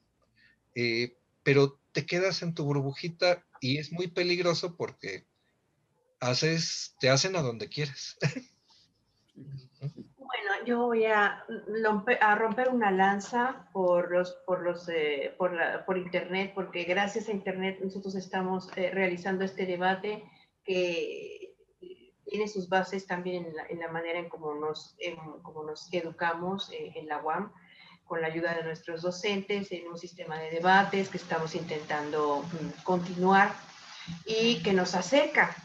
Estamos en Tampico, Genaro, en la Ciudad de México, Carlos, y en Valencia, yo. Una cosa que quería comentar acerca de lo que no me gusta del avatar es, porque lo estoy investigando todavía, es la ocultación de la identidad, precisamente, ¿no? Por eso te preguntaba, ¿no se niega uno a sí mismo cuando sigue un tutorial, por ejemplo, de belleza, muy, muy proclives, perdón, son muy proclives a seguir esos tutoriales en América Latina, en Asia, en África, creo que lo hablábamos el otro día, de maquillaje, de contouring, que es el maquillaje que se ha usado toda la vida en el teatro para caracterizar y hacer que una mujer de unos 40, 50, 60 años pudiera ser de heroína en la ópera, ¿no? Digo, ya no es el caso porque ahora hacen casting, ¿no? Para ser cantante de ópera tienes que ser guapa o guapo, ¿no? Y tener un book de fotografía maravilloso.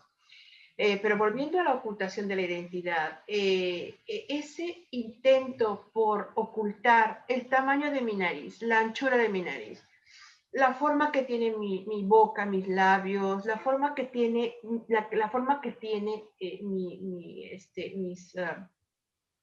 mis pómulos, porque quiero conseguir unas relaciones que a veces pueden conducir, no siempre, a la búsqueda de un marido, ¿no? Como ha sido el caso de alguna mujer que ha sido denunciada al día siguiente de la boda por el marido porque no la ha reconocido, se ha pegado un susto y ha dicho, pero tú quién eres, ¿no?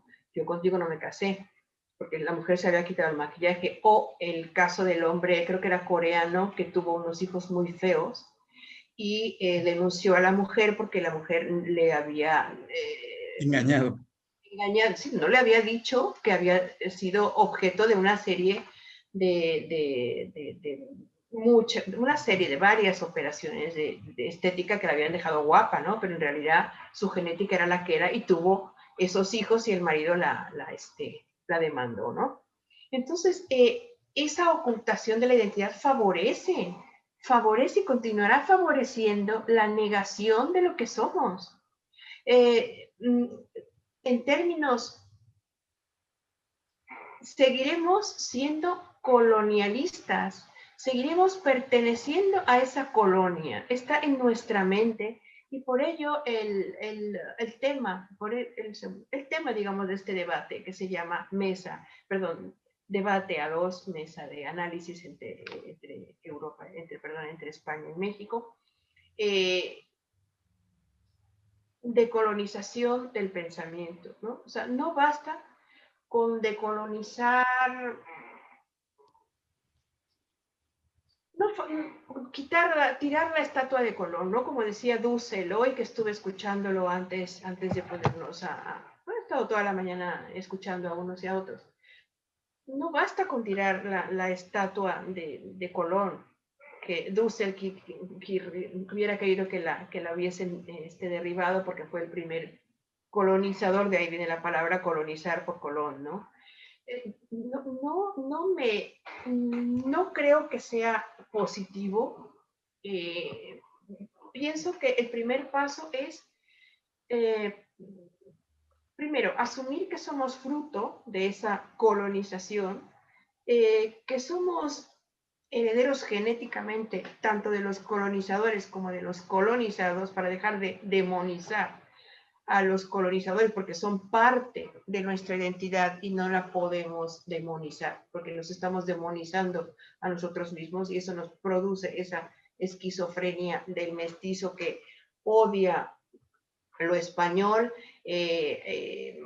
exalta lo indígena en una vitrina, pero no existe, porque en las telenovelas todo lo que ve son güeras y güeros, rubias y rubios, o rubias con pelo negro a las que les han puesto una peluca o les han hecho un contouring para que parezcan sirvientas mexicanas que luego se casan con el rico de la casa, como decía Carlos en la otra vez, ¿no? Lo que quería puntualizar es que esa ocultación está favoreciendo a la reproducción de esa colonización contra la que deberíamos, por lo menos, si no luchar, tomar conciencia. Y yo creo que este debate, para mí, tiene como objetivo hacer patente qué cosa es la decolonización, ¿no? El hecho de dejar sin efecto el hecho de la colonización, de dejar sin efecto una colonización.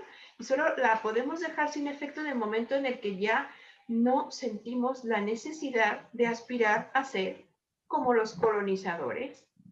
Por eso Dussel decía esta mañana, es que no hay reforma educativa que valga si no comenzamos primero con la historia de los, no recuerdo cuántos cientos, había 120, y tantos pueblos originarios. Primero esa historia, después la historia de Latinoamérica, posteriormente la historia de Europa, en donde sí ya se puede hablar, pues eso de la Grecia clásica, de los grandes imperios, luego la caída del Imperio Romano y por lo tanto del oscurantismo el medievo y después el Renacimiento, ¿no? En el último de los casos, decía Dussel, no decía así, pero decía, bueno, y también de Estados Unidos, por contextualizar, ¿no? Pero en realidad hace falta toda una reforma educativa de ese calibre, ¿no? Cosas que me han surgido mientras estaban ustedes hablando es, por fortuna, yo nunca he tenido haters.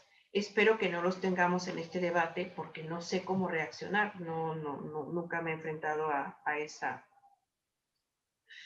tesitura, ¿no? Y por otra parte, yo pienso que hay un programa similar, Genaro, en YouTube, que codifica los movimientos, porque qué casualidad que siempre que ve que me voy, YouTube me quita las canciones y me mete publicidad. Y publicidad esta que es mala, publicidad estadounidense que es eternamente larga de un señor que te quiere vender la vida, ¿no? Sí, pero qué manera tan antigua de vender, pero independientemente de eso, digo, ¿cómo es posible que suceda siempre? Hay un movimiento que yo hago, me voy y ¡pumba! Me meten el anuncio, ¿no? Y estoy escuchando a Auchi Curiel, que está hablando de descolonización y feminismo, que por cierto se pelean mucho. Hay muchas feministas peleadas, como suele ocurrir en los movimientos críticos, ¿no? Creo que no tengo nada más que decir. Cedo la palabra para que posteriormente nos despidamos. Adelante, Genaro, si gustas o no. Mira, Adriana, yo creo que hay algunos elementos relacionados al avatar.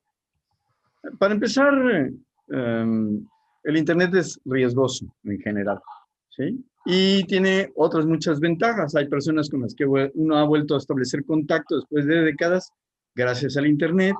Contrario de lo que se ha dicho de que los niños copian y pegan, los niños tienen que ir y medio leer por lo menos para saber qué van a copiar, ¿no? ¿Sí? Y los niveles de lectura han aumentado, aunque la lectura sea de pésima calidad, ¿no? Porque el contenido es de pésima calidad o está mal escrito. Tiene el Internet muchas ventajas. Los avatares tienen la gran ventaja de que ocultan tu identidad o crean una identidad falsa para un fin específico. Si mi autoestima es baja, no me gusta cómo me veo, y hay un filtro que me adelgaza y me pone bonito y me quita las arrugas y me pone pelo, porque asumo que me veré más joven y eso hará que, no sé, pueda ligar por internet, pues lo voy a hacer, ¿no?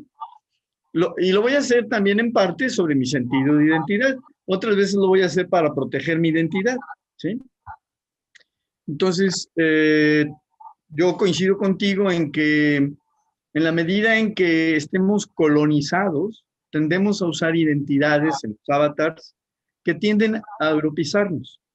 Hay que entender que los europeos tienen ya muchos siglos siendo dominantes. Y si observamos, los países más pobres, llamados en desarrollo, son países que fueron divididos usualmente por el colonialismo y el neocolonialismo europeo, ¿sí? China no ha podido ser dividido porque China tiene 5,000 años, ¿sí? Y los chinos de hoy son los chinos de hace 5,000 años. Pero el mexicano de hoy no es el Cuauhtémoc ni el Moctezuma, ¿sí? A lo mejor Adriana, que tiene más sangre indígena que yo, por ejemplo, pues sí tenga algunos vínculos genéticos con la raza original de este país, pero no. Y además es una tendencia universal a buscar aquello que es, entre comillas, bueno, ¿sí? Y que aspiramos a eso. Y lo que nos ha vendido la cultura europea es que son mejores. Pero basta que veas un viernes de Black Friday en Estados Unidos para que te quedes así. Sí. Y digas, esa gente se está agarrando a golpes por un computador, ya partieron el computador a jalones, ¿sí? Y están en el suelo pegándose. Y así están todos. Entonces dices tú, en un día en que se supone es barato, ¿sí? Para el país más rico del mundo, y la vez te sorprende, porque dices, bueno, si estos son la vanguardia, y yo fuera bosquimano, les tendría miedo, ¿no? Yo no iría a una tienda ni de broma, y mucho menos en un viernes barato. Bueno, todas las culturas tienen valores y antivalores y falsos valores. Y la identidad y la descolonización viene por esas elecciones, porque tampoco implica descolonizarnos, en mi opinión, el hecho de querer ser indígenas, como en mi caso, que yo no me siento ni identificado con los obreros ni con los indígenas, porque vengo de una clase media, en donde, bueno, lo más o lo menos que llegaron a ser fueron burócratas, ¿sí? Y que la mayoría ha podido ir a la escuela y esas cosas. Entonces yo indígena no me siento, ¿sí? Y puedo sentir admiración por ellos. Por ejemplo, la organización social indígena es muy interesante. Pueblos como Chenaló, digo Chenaló no, en este pueblo purépecha, que sacó a los partidos, a los narcos, a los talamontes, ¿cómo se llama? Tengo que acordarme porque merece recordarlo. Ese pueblo, las mujeres dieron el paso. Las mujeres pararon las camionetas de los narcos, ¿sí? Los bajaron de las camionetas, los desarmaron, e hicieron barricadas, entonces los hombres se les sumaron. Y después sacaron a los que estaban del gobierno y se han organizado solos, ¿sí? Lo mismo ha pasado en la zona zapatista y prosperan en sus modos y en sus medios, ¿sí? Sin necesidad de aspirar al modus y medios occidentales. Ellos tienen los suyos. Obvio, tienen algunos problemas.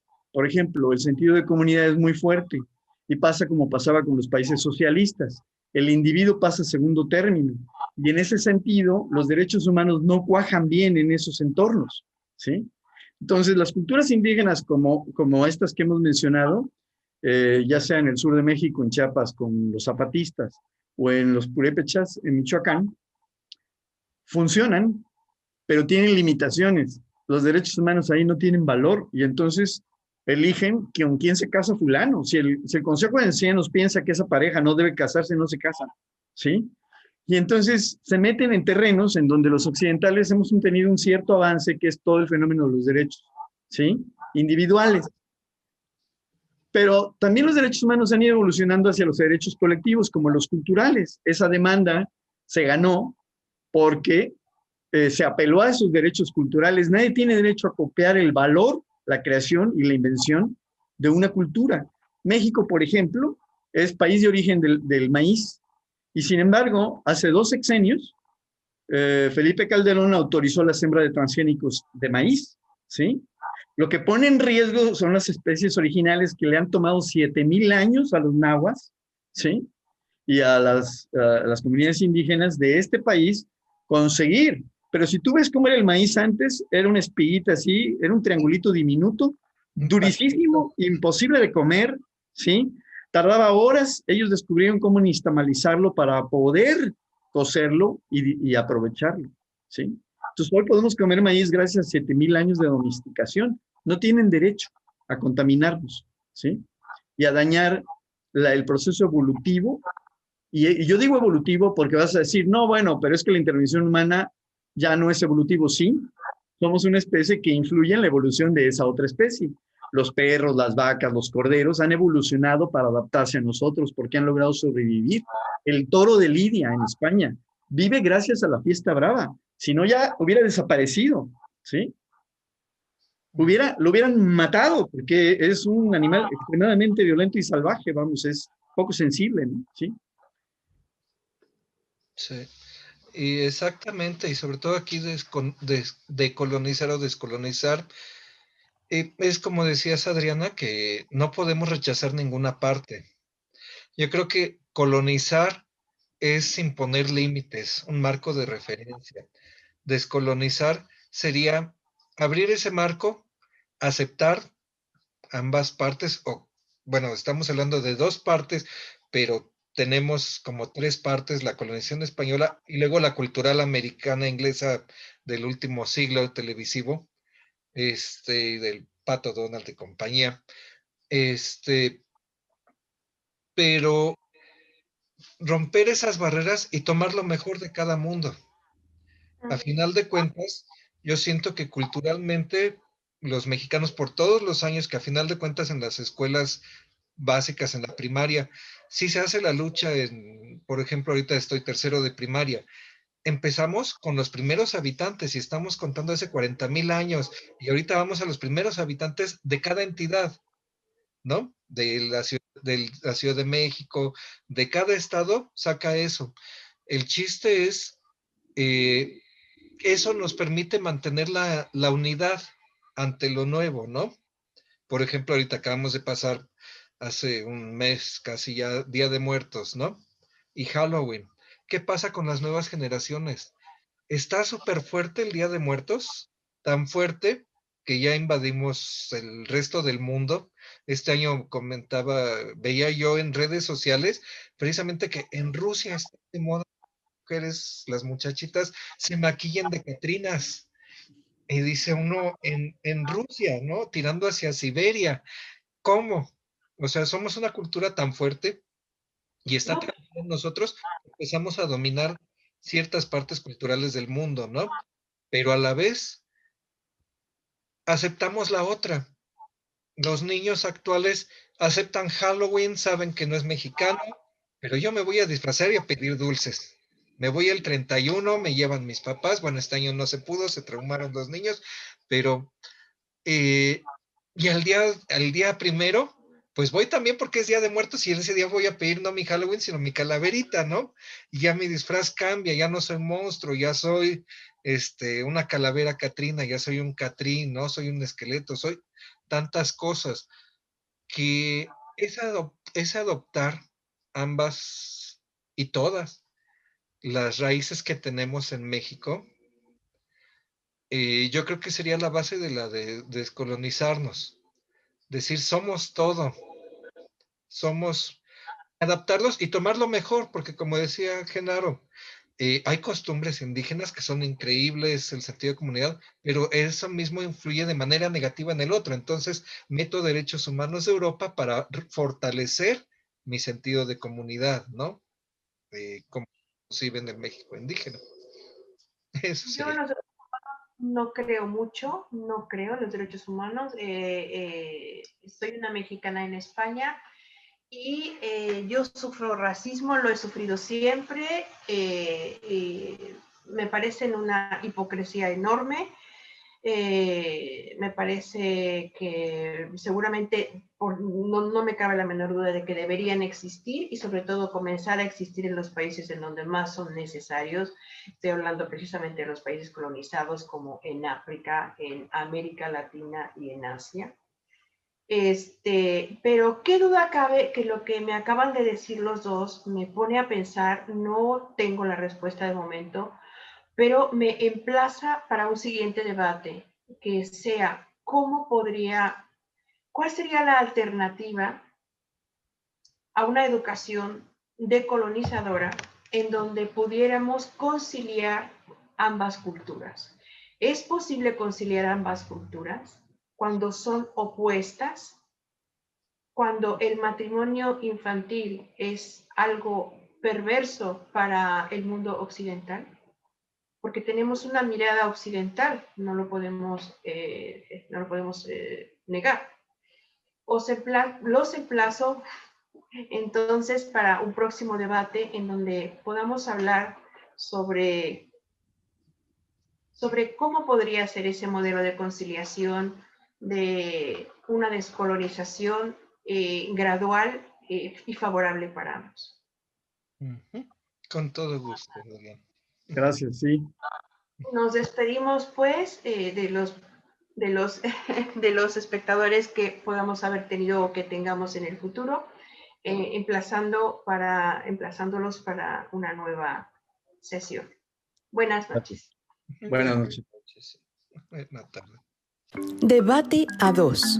Mesa de análisis desde México y España. Carlos Hernández Plata, psicólogo y pedagogo por la UAM. Adriana Chávez García Rendón, científica de la comunicación por la UAM. Busca el circulito negro con líneas verdes en YouTube. Allí nos encontrarás.